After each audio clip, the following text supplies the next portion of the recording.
on the News Channel 5 network. This is SportsLine.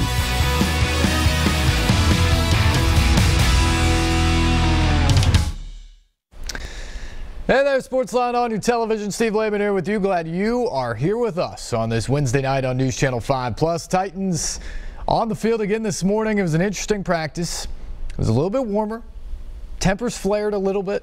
Guys got after it. We had probably the biggest melee that I've seen at a Titans training camp in the time that I've covered the team. Avery Williamson, all 6'1", 246 of him, going up against 6'4", 330 offensive guard Quentin Spain.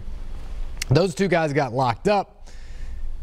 Williamson ended up on the ground with Spain on top of him. The entire team came over. It was a mess.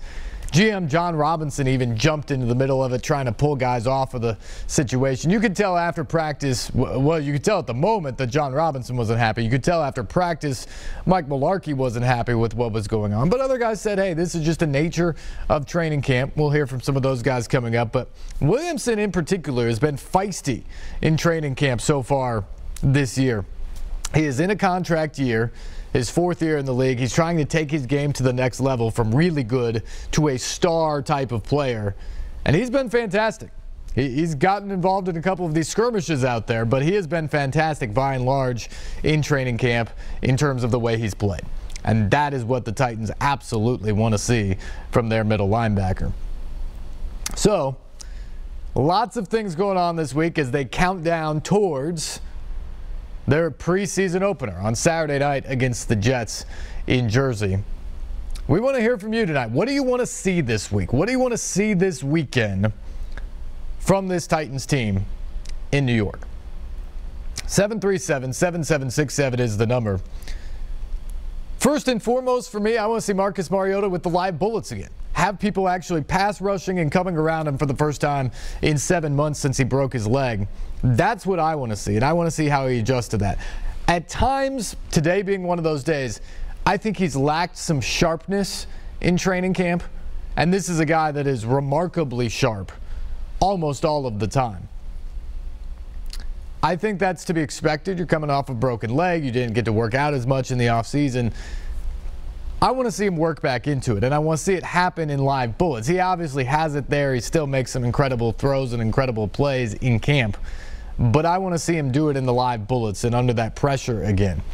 I also want to see how they distribute the ball, kind of what the play calls are, because you know they're not going to have a lot of plays. I mean, I don't know if it's going to be a series or 2 series, but, you know, they're probably going to get 10, 12 plays, maybe, as a first unit offense out there. We know DeMarco Murray isn't playing, but Derrick Henry certainly can carry that load in the backfield. But how do they distribute the ball between Henry's carries, Eric Decker now in the fold, Rashard Matthews, a Pro Bowler, and Delaney Walker, Taywan Taylor. Corey Davis probably will not be out there. But how do they distribute the ball now? Finding guys touches, having enough footballs to go around is a problem for this Titans team now. So I'm curious to see that on Saturday night as well. And then just defensively, I think I'm most curious about the secondary. I want to see how well these guys defend in the pass. I'm not sure they're going to get tested by a Jets offense that is probably going to be woefully bad this year. But I want to see how tight in coverage Logan Ryan is, LaShawn Sims, Adoree Jackson, those guys. How tight are they on these guys? What kind of plays can they make? And finally, I think special teams is going to be real interesting to me this preseason for 2 reasons. One, special teams by and large, outside of the actual kickers last year, pretty dreadful for the Titans. I'd say that was maybe the weakest unit of the team in terms of not getting a lot in the return game, not always doing a great job in coverage game. They've upgraded that significantly this year. Darren Bates, Brandon Trawick, a guy like Eric Williams who was brought in to be a returner. I want to see if they're a little bit better in those areas throughout the preseason. And then the other thing in the preseason to look out for is, what about the return game? They signed Eric Williams as a free agent to come in and help specifically for that role. Well, Adoree Jackson's probably the fastest guy on the team. And that's what he does. He's a punt returner. He can be a kick returner. there'll be other guys that get chances. Kalfani Muhammad, the speedster from Cal. Trey McBride's been back there before. So you're going to see guys get opportunities there. Who is the most productive? Because to me, Williams looks really good and really solid back there. The most explosive guy to me, though, is Adoree Jackson. And I want to get the ball in his hands as much as humanly possible. Now, you're also going to count on him a ton defensively. So do you want him returning kicks and punts? We'll see. We'll see if you do that. And then just roster-wise, as it shakes out, you're only allowed to keep 53 guys eventually. So does a guy like Eric Weems, who it seems hard to imagine they would cut him after signing him to a free agent deal in the offseason, but when you look at this team, if you feel Jackson can do the job, do you hold on to a guy like Weems when you can only keep 53 guys? Or in Muhammad's case, if he's not going to help you in a big way in special teams, do you hold on to that guy when you have two powerful backs in Murray and Henry, and probably the third running back on the team right now is David Fluell? Those are going to be the types of things that really stand out to me, is order of playing time, opportunities, and then what do guys do? Because these are the chances. Yes, they do it every day in practice, but actually put them on the field against an opponent. Give them plays, give them a job, and see what they do and what kind of productivity they put out there. That to me will be fascinating as we start to trim down this list from 90 to ultimately the 53-man roster. We want to hear from you tonight. 737-7767 is the number. Call us up. Your thoughts on this Titans team and what you want to see Saturday night in New York. I expect to see a win. I expect it to be somewhat lopsided because I just think the Titans have one of the best rosters, not just that will ultimately be active, but a collection of 90 guys to throw out there. And I think the Jets are terrible. I think this is probably the worst team in football. And offensively, I've heard people discuss it this week, that they may be the worst offense that we've seen in the modern era of the NFL. So that's what the Titans are going to get right away to start things off here. So it should be a confidence-building game. It's time to get your first units out there, perform well, boost up some confidence, get back on the plane without injuries. That's the goal.